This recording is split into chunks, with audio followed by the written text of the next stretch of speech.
Coucou mes gazelles, je suis contente de vous retrouver pour cette capsule du jour dans des conditions à peu près normales. J'ai une pensée, j'en profite en tout début de capsule pour avoir une pensée pour tous les gens qui, comme moi, vivent dans un département du sud de la France en vigilance orange encore actuellement. Courage, on est dans la même galère, surtout n'hésitez pas à apporter votre aide à ces personnes. C'est un moment difficile, surtout au moment des fêtes de fin d'année. C'est difficile à gérer tout ça. Mais je pars du principe, comme vous le savez, qu'on est tous interconnectés. Donc si on peut s'entraider, c'est le moment ou jamais. Voilà. Voilà pour la petite parenthèse. On va voir les énergies du jour.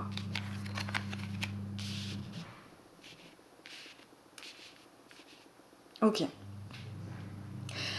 Bon. Il y a des élans. Alors, il y a une contradiction dans ces énergies-là. Il y a des élans, on a envie de se lancer, on a envie de se déclarer, on a envie, au niveau sentimental, de sauter le pas. C'est comme s'il y avait quelqu'un en face de nous qui nous donnait envie de sauter le pas, mais comme si cette personne ne savait pas qu'elle suscitait cette envie en vous. J'ai l'impression qu'il y a comme des sentiments qui ne sont pas déclarés, pas encore déclarés, ou alors qui ont été repoussés et reniés pendant longtemps, et qui finalement deviennent assez présents pour qu'on se dise finalement peut-être que je dois apprendre à les gérer, peut-être que je ressens quelque chose pour cette personne parce que c'est pas normal entre guillemets qu'elle soit dans ma tête, c'est pas normal que je me sente comme ça en sa présence, c'est pas normal que voilà, on se pose tout plein de questions.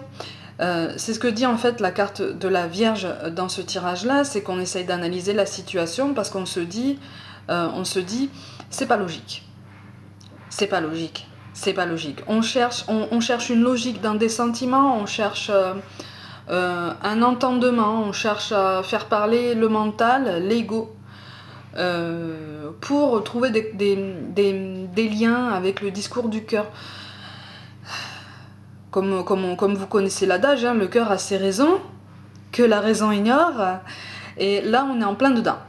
On est en plein dedans. On a envie de s'empresser, on a envie de se jeter à l'eau, mais finalement on se dit ouh, et peut-être que non. Et peut-être que si. Et si je le faisais comme ça je suis à moitié découvert, mais en même temps je suis en sécurité. Et si je lui disais, comme ça c'est comme un pansement qu'on enlève, hein, voilà, une bonne fois pour toutes, et puis c'est terminé. Et si ça donne pas quelque chose de positif, au moins j'aurais dit, et puis je me serais libérée. Sachez les amis, n'oubliez pas hein, que vous êtes aussi bien placés que moi pour savoir que les sentiments ne s'effacent pas comme ça parce qu'on en a parlé. Parce qu'on a eu le courage d'en parler.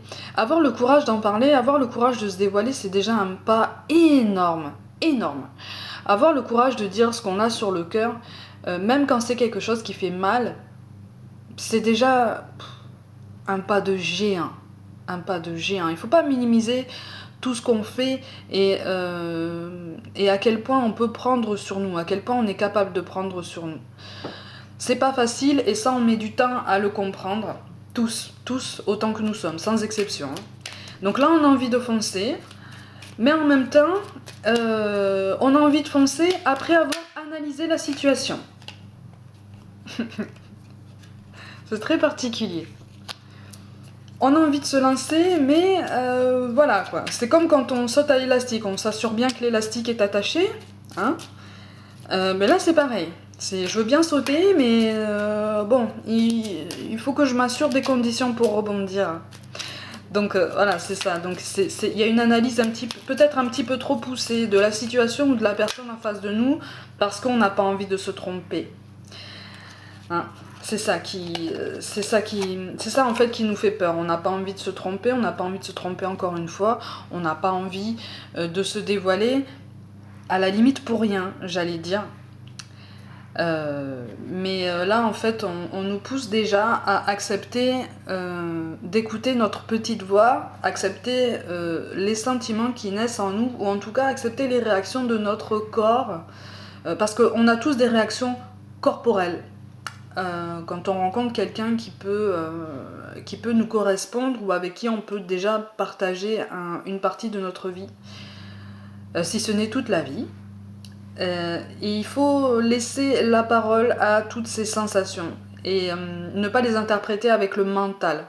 Si vous avez cette sensation-là, qu'au premier abord, ça vous donne cette idée, c'est que c'est celle-là, en fait. Parce que sinon, avec le mental, on va se dire oui, mais non, mais on va trouver des excuses très basiques, très rationnelles, qui vont finalement prendre le pas sur les signaux que notre corps nous envoie.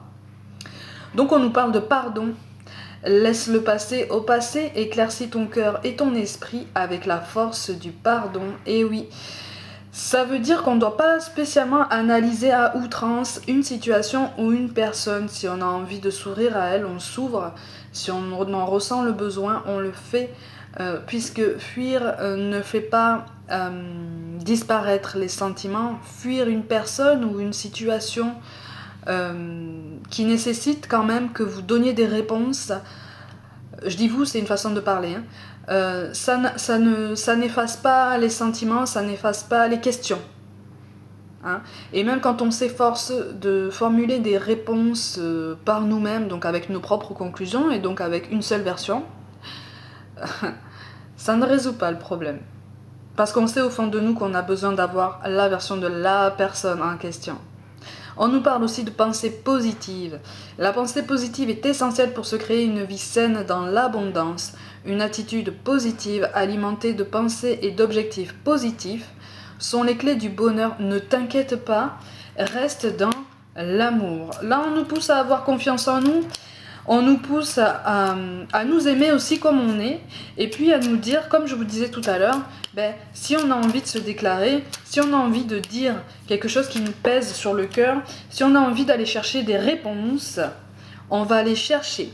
Et pour ceux qui fuient, les petits loulous qui fuient les questions, un jour ou l'autre, on finit par devoir répondre à ces questions. Parce que c'est le cœur qui appelle ça. Il ne faut pas oublier ça, c'est le cœur qui appelle les réponses. Donc on a tous besoin de réponses. On a tous besoin de réponses honnêtes. Le mot-clé, pour moi, pour aujourd'hui, conflit. Allez. Et oui, on est dans le conflit parce qu'on essaye d'analyser la situation, on essaye de cerner la personne un maximum pour finalement se donner plus ou moins consciemment une excuse pour ne pas se lancer. Alors qu'on a très très envie de se lancer. Donc là on nous pousse à nous écouter en fait, et à écouter notre corps et les signaux qu'il nous envoie, parce que notre corps est notre premier allié. Notre corps, notre intuition. Si déjà on se reconnecte correctement à notre corps, on fait déjà un pas en avant et on monte un peu plus en vibration. Et après, une fois qu'on est vraiment connecté à notre corps, on peut être connecté à notre intuition, à notre petite voix, à nos sens plus subtils que ça. Mais ça, c'est un rééquilibrage à faire tous les jours et pour tout le monde, même pour tous ceux qui tirent les cartes, qui pratiquent leur magnétisme ou qui répondent à des questions avec le pendule notamment. Voilà, c'est un rééquilibrage à faire régulièrement. On n'est pas des exceptions. Mes amis, mes petites gazelles, encore une fois, j'ai une pensée pour tous ceux qui sont inondés, là, qui sont obligés de faire avec les moyens du bord à quelques jours de Noël. Surtout, je répète, n'hésitez pas. Si vous en avez qui ont besoin de votre aide, n'hésitez pas à les aider. Prenez soin de vous, croyez en vous, et je vous dis à demain.